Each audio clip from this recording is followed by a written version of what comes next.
बहुत समय पहले की बात है। एक दिन रात में सुलेखा अपने कमरे में सोई थी।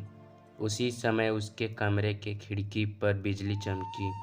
सुलेखा घबरा कर उठ गई। उसने देखा कि खिड़की के पास परी हवा में उड़ रही थी।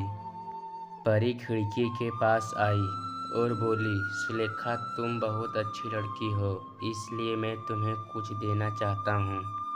सुलेखा यह सुनकर बहुत खुश हुई। परी ने एक छड़ी देते हुए कहा, सुलेखा यह जादुई छड़ी है।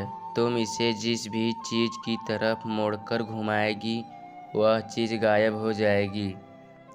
अगले दिन सुबह सुलेखा उस छड़ी को अपने स्कूल ले गई। वहाँ उसने बदमाशी करना शुरू कर दी।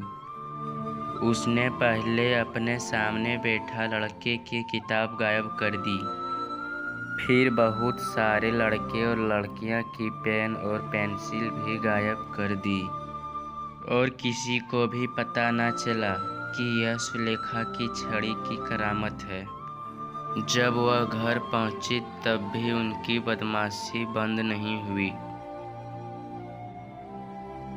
सुलेखा को इस खेल में मज़ा आ रहा था। दरवाज़ा के सामने एक गिलास रखा हुआ था।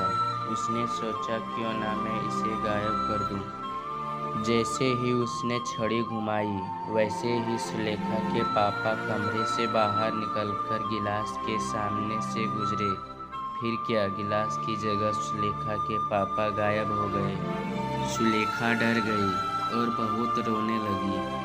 उतने में ही उसके सामने परी आ गई। सुलेखा ने परी को सारी बात बताई।